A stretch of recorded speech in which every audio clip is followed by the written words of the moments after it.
ఇప్పుడు ఆ అడవిని కాపాడుతున్నది ఆదివాసీలు. ఆ ఆదివాసీలు లేకపోతే నీకు బతికెక్కడిది? మనకు బతికెక్కడిది?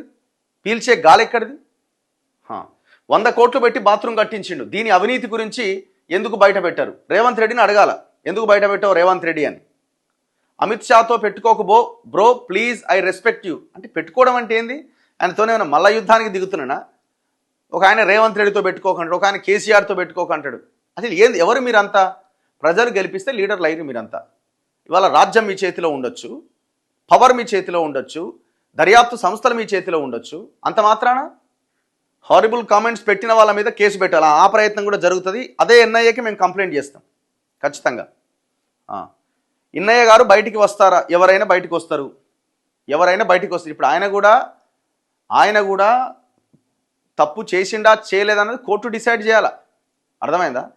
దర్యాప్తు సంస్థలు ఇంకోరో కాదు డిసైడ్ చేసేది. దర్యాప్తు సంస్థలు చేసిన విచారణ ఆధారంగా కోర్టు ఈయన తప్పు చేసినని శిక్ష వేసినప్పుడు ఆయన తప్పు చేసినట్టుగా భావించాలి.